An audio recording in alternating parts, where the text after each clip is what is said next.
In a small coastal village called Santorini Bay, where the ocean met the sky in endless shades of blue, there lived a young man named Leo Martinez. Leo was 23 years old, with dark curly hair and eyes full of dreams. From the time he was a small child, Leo had only one passion that burned in his heart: painting.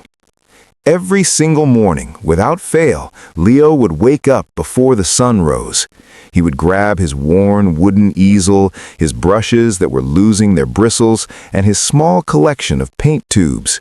Then he would walk down the rocky path to his favorite spot on the beach, a flat rock that overlooked the entire ocean. There, as the first light of dawn broke across the horizon, Leo would try to capture the beauty of the sunrise on his canvas. He would paint for hours, losing himself in the strokes of his brush, feeling the sea breeze on his face, listening to the waves crash against the shore. But Leo had a secret that filled him with shame and frustration every single day. Leo was colorblind. He couldn't see the difference between red and green. Blue and purple looked almost the same to him. The beautiful sunset that everyone talked about? To Leo, it was just shades of yellow and gray.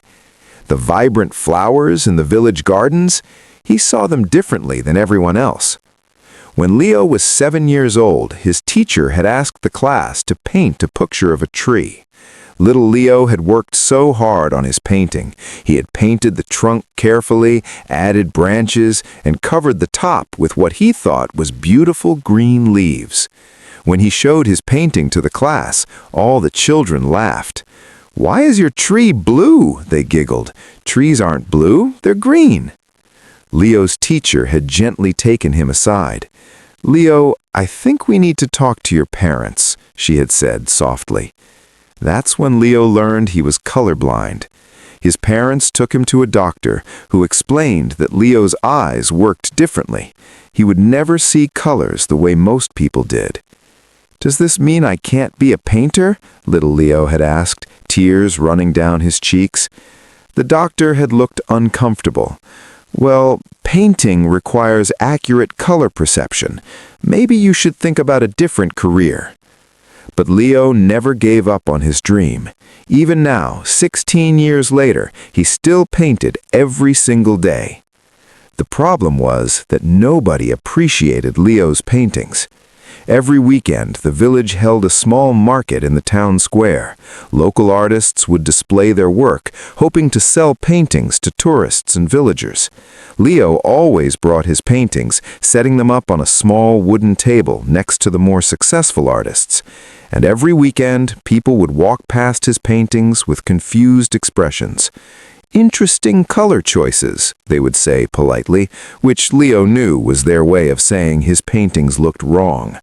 "Very unique," others would comment, before quickly walking away. One Saturday, a wealthy tourist stopped at Leo's table. The man wore an expensive suit and had a sophisticated air about him. He picked up one of Leo's paintings, a seascape that Leo had worked on for 3 weeks. "Young man," the tourist said, adjusting his glasses, "I appreciate your enthusiasm, but your technical skills need serious improvement. The ocean is blue, not this purplish-green color you've used, and the sky at sunset is orange and pink, not gray and yellow. If you want to be a real artist, you need to paint what you actually see." Leo's face turned red with embarrassment. I am painting what I see," he said quietly. The tourist shook his head and walked away. Leo looked down at his painting. He had painted what he saw, but what he saw wasn't what everyone else saw. That night, Leo sat alone in his small apartment. His room was filled with paintings stacked against walls, paintings piled in corners, paintings that nobody wanted. He looked at his paint-stained hands and felt a deep sadness in his chest. "Maybe I'm fooling myself," he whispered to the empty room. "Maybe I should give up. Maybe I should get a normal job like everyone says I should." He thought about his childhood friend Marco, who now worked at his father's restaurant and seemed perfectly happy. He thought about his cousin Sophia, who would become a teacher and had a stable, respectable career. "Maybe there's no place in the art world for someone like me," Leo said to himself.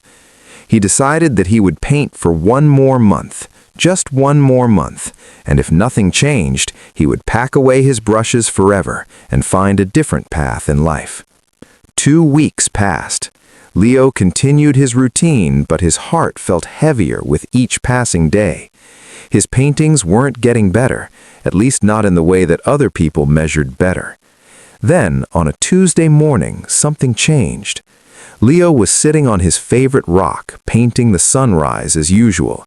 He was so focused on his work that he didn't notice the old woman approaching until she spoke. "You're here every morning," she said. Leo jumped, startled. He turned to see an elderly woman standing a few feet away. She had silver hair tied back in a bun, deep wrinkles that suggested a life full of smiles and sorrows, and bright, intelligent eyes. She was leaning on a wooden walking stick and wore a simple purple shawl around her shoulders. No, this isn't my spot," the woman interrupted, waving her hand. "I've just noticed you here every single morning for the past month. I take walks along the beach, and you're always here, always painting. Rain or shine, you're here." Leo nodded. "Yes, I paint every day." "May I see what you're working on?" the old woman asked. Leo hesitated. He was used to criticism, used to people telling him everything he was doing wrong, but there was something kind in the woman's eyes, so he turned his easel slightly so she could see. The old woman was quiet for a long moment.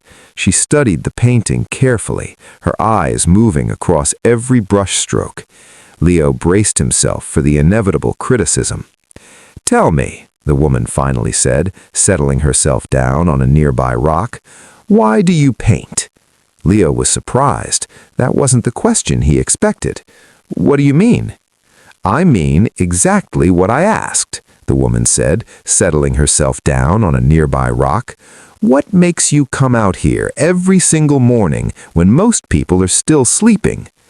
Leo thought about her question.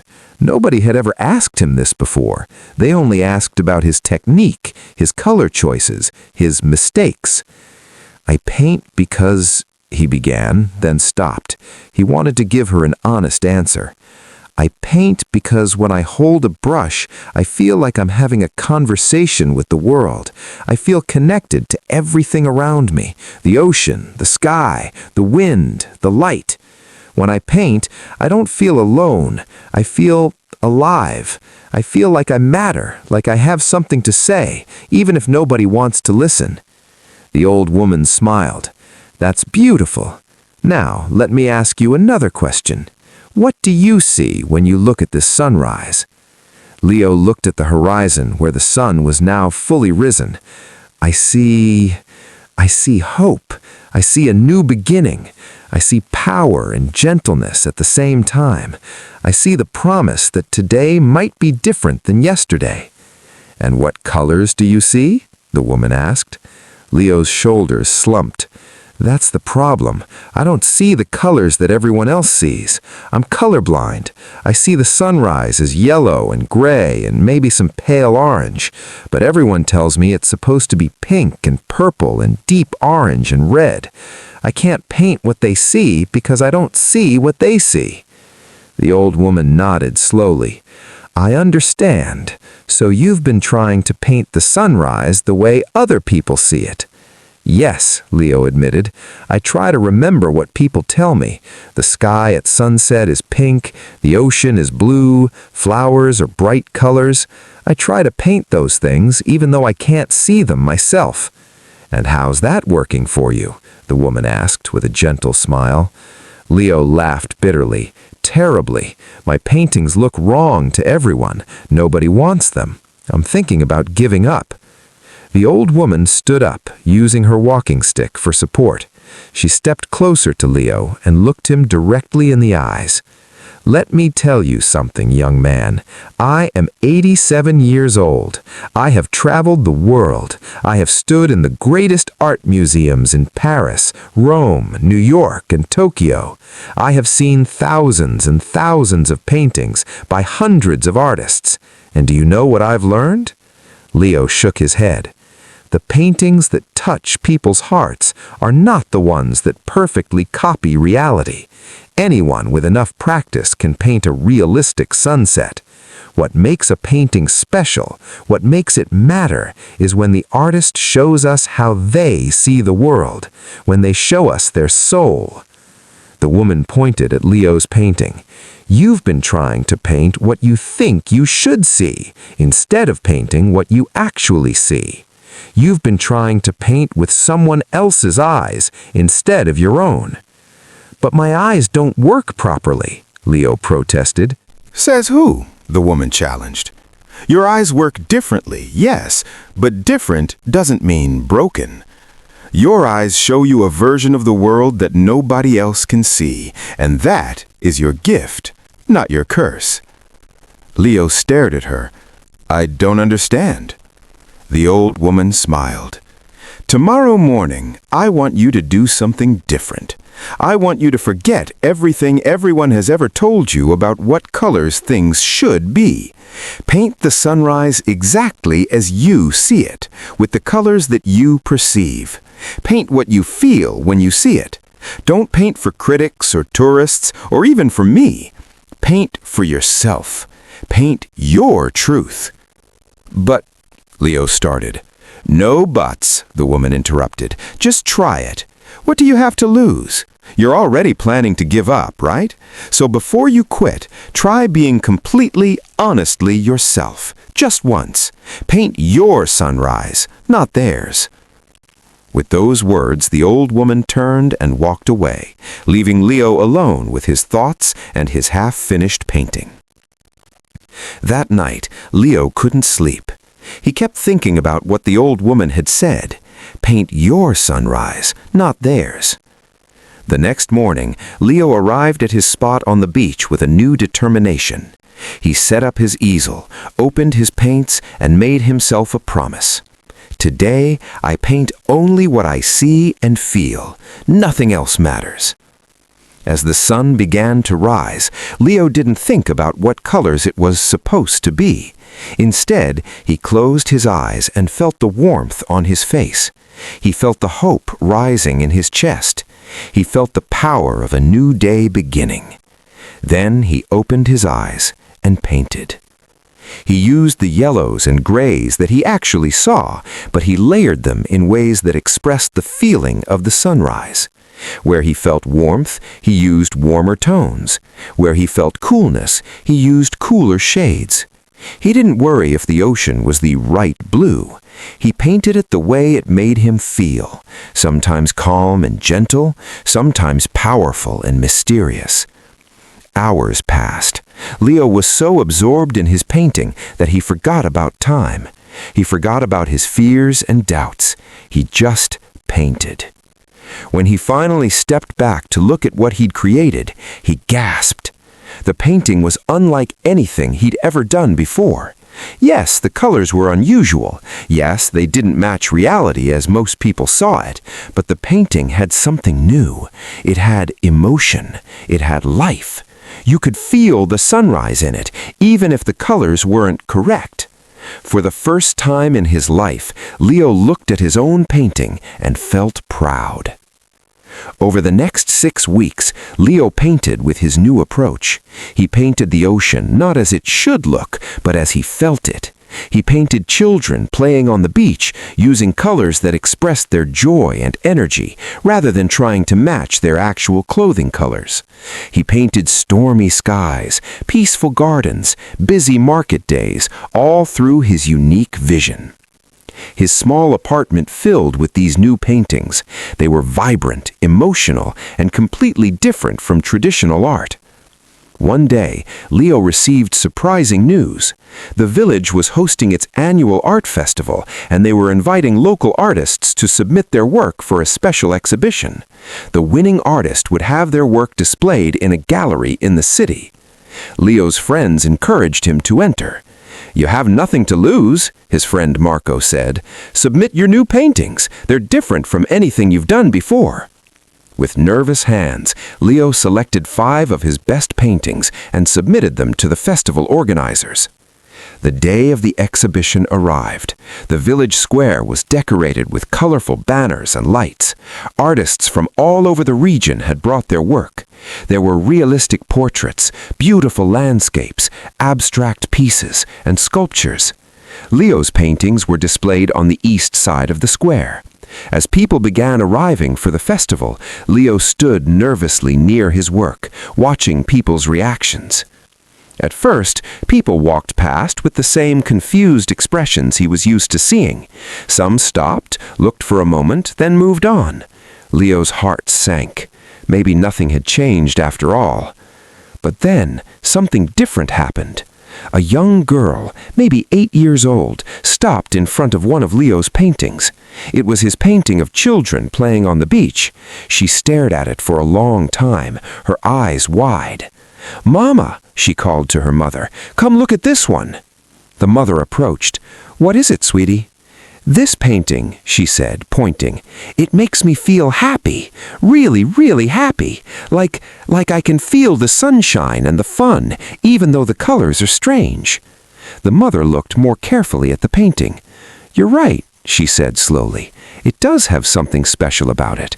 It's not just showing children playing, it's showing the feeling of playing, the joy of it." Other people began to gather. Some were confused by Leo's unusual color choices, but others, many others, began to see what the little girl had seen. "These paintings are different," a middle-aged man said. "They're not trying to be photographs, they're trying to show emotions." "Look at this ocean painting," a woman said. "The colors are strange, but somehow I can feel the power of the waves. I can feel the mystery of the deep water." An art teacher from the nearby town stopped at Leo's display. She studied each painting carefully, her expression thoughtful. "Excuse me," she said to Leo, "are you the artist?" Leo nodded nervously. "Yes, I am." "These are remarkable. Your use of color is completely unconventional, but it creates such emotional depth. How did you develop this style?" Leo took a deep breath. "I'm colorblind," he admitted. "For years, I tried to paint the way I thought I should, using colors people told me were correct. But the truth is, my difference isn't my weakness, it's my strength. It's what makes my art my art." He gestured to his paintings on the gallery walls. "These paintings exist because I'm colorblind, not in spite of it. Your tremor, maybe it's not a problem, maybe it's your unique signature. Maybe it will create a style of painting that no one has ever seen before. But you'll never know if you spend your whole life trying to paint like someone you're not." The young woman's eyes filled with tears. "Do you really think so?" "I know so," Leo said firmly. "The world doesn't need another copy of someone else. The world needs you, the real, authentic, perfectly imperfect you. Your difference is what makes you special." Epilogue. Years passed. Leo never became the most famous painter in the world. He never sold paintings for millions of dollars, but he made a good living doing what he loved. His unique style attracted people who were looking for art that made them feel something, not just art that looked perfect. More importantly, Leo was happy.